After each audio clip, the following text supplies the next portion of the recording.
Hey, what is up guys? My name is True Underdog, and today we're doing something a little bit different. Today we're going to discuss a character's new design for Street Fighter V, and that character is my main girl Juri. Juri was the first character I fell in love with in Street Fighter IV because I won Arcade Edition at a tournament playing Mortal Kombat 9.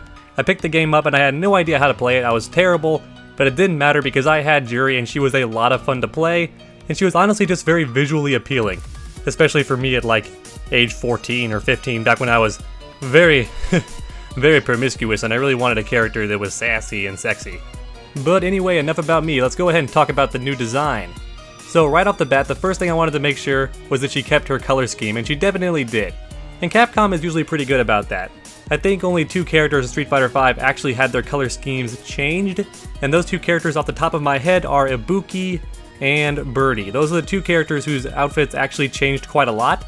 But then again, I'm pretty sure Ibuki's is her alternate right now. Like, they always show the alternate first for some reason in these trailers for the characters, because both Guile and Ibuki were shown in their alternate outfits for the trailers, and in fact you had to actually purchase their original costumes.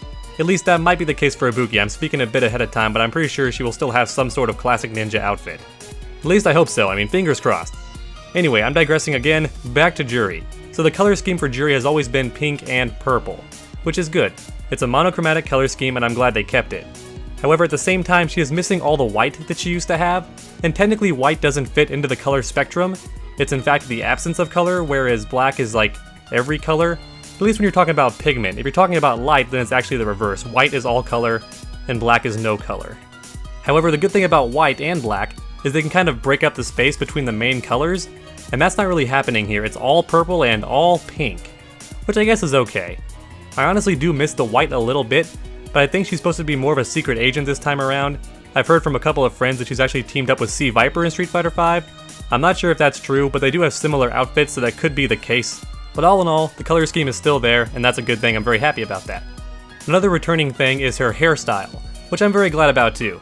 For anyone who's not aware, Juri's name basically means spider, so she has the fangs on her head, and she has like the whole evil mentality, and she has a lot of moves where she crawls, and where she spins with her legs around. She was always supposed to be a spider-like kind of character, and very devious, very mischievous, and a little bit mysterious. And lastly, another returning feature is her symbol. However, it's no longer on her chest, covering up her boobies. Instead, she has a giant V-cut, and the image has moved onto her eye patch. Now, a lot of players have told me that she lost her feng shui engine, or in other words, she's actually missing her super-powered eye. I'm not sure if that's actually the case. She could just be covering it up.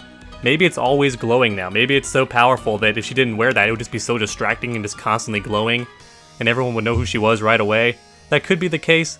I think this may actually be a really cool way to give her an awesome looking V-trigger transformation. I imagine she'll actually grab it and rip it off and throw it into the air, and then her eye will just be glowing. That would be really, really cool. But then again, how would she put it back on when the V-trigger wears off? I don't know. Maybe she'll be like Nikali and she'll just keep her V-trigger transformation. That would be amazing. I definitely do expect Urien to have that kind of ability. I think Urien, just like Nikali, is going to keep his V-trigger for the remainder of the match. I doubt Juri will, because her V-trigger, if it's like her Ultra 1, will make her very, very deadly. For any of you that aren't aware or just didn't play Juri, it turns basically all of her normal attacks into target combos, and she gets very big damage with basically no effort. It also allowed her to combo after her overhead and stuff like that. Now, I honestly do have a couple of issues with this outfit, and make no mistake, this video is by no means meant to be a rant, but there are a couple of things that I don't like. I mentioned earlier there's no way to break up the color on her outfit, and that's kinda fine, but one of my biggest issues is that she's missing any sort of Taekwondo appeal right now. There's no way to know that she's actually a Taekwondo expert in this outfit, and that was her whole deal, is that she was a Taekwondo fighter, and those like accessories are missing, mainly the pants. She had the Taekwondo pants, and that way you knew that she fought in Taekwondo. She's also missing her really cool skull belt. Then again, there could be an alternate costume that's actually her original design. And if that's the case, then completely disregard any of these complaints that I have right now. They're not really complaints actually, they're just more like observations that I kind of take issue with, but I honestly still like this design quite a lot. It's a bit different and a bit more striking. It's a bit controversial with the boobage, but then again, Street Fighter V is probably the most lewd of the Street Fighter games so far. It is definitely trying to emphasize a lot of the female and male assets, if you will. Another minor gripe I have is that she's all covered up, and I'm not referring to her private areas, I'm referring to how she's like trying to compensate and protect herself a little bit more, and that kind of throws me off a bit because in Street Fighter IV she had a very come at me kind of appeal, and she didn't even wear any armor really. She had like just her Taekwondo pants and a tiny little apron that covered up her titties, and then basically nothing else. And she was saying, come at me, you're not gonna hit me, I'm too fast, and if you do hit me, I can take it. And in this outfit, she doesn't really have that sort of like conveyance anymore.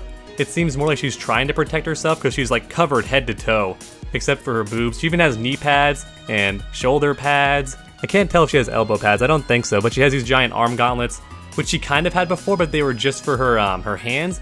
Now that her entire forearm is like covered, so for some reason she's really kind of covering up and trying to protect herself, and I think that kind of goes against her design. It does fit the whole espionage look if they're trying to go for that angle. Maybe she is a secret agent or a spy or a double agent, in which case I do like that, but at the same time it goes against her character. It's kind of like if you were to cover up Kratos, if I can give you guys like a better example. Imagine if Kratos was covered head to toe in armor.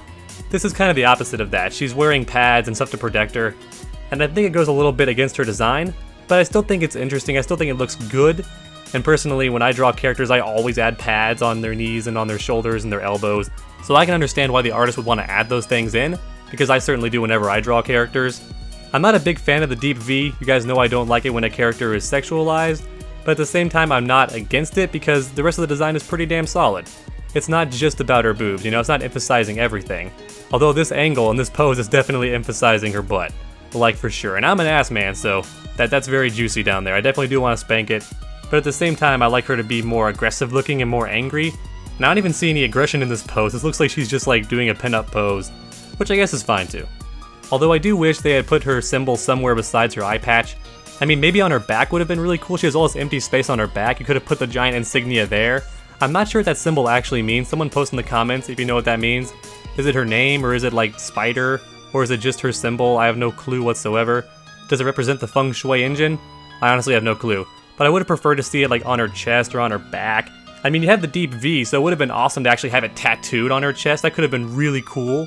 That actually would have been really awesome. I love that idea.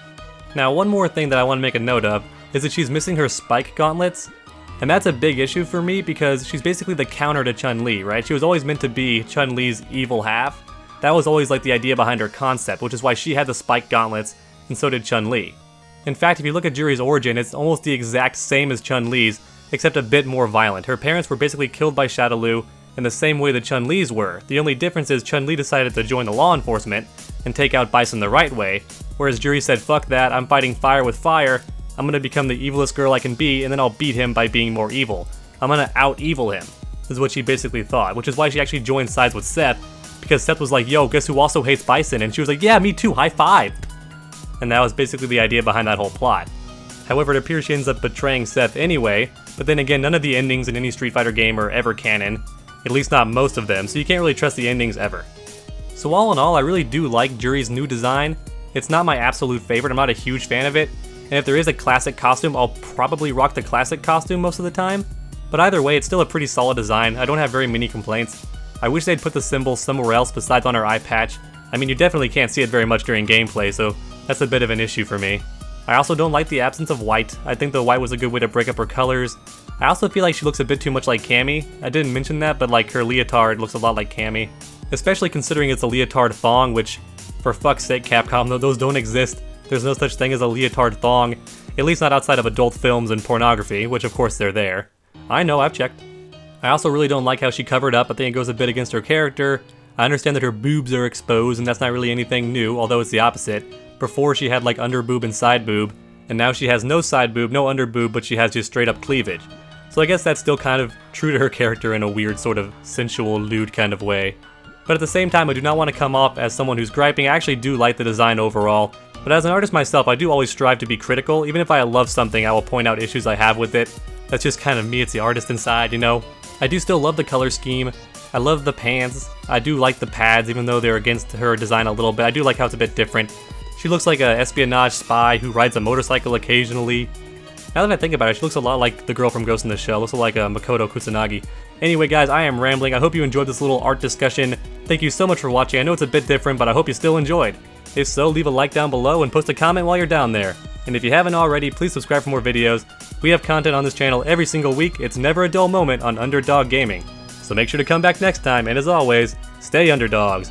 I'm gonna go back to watching E3.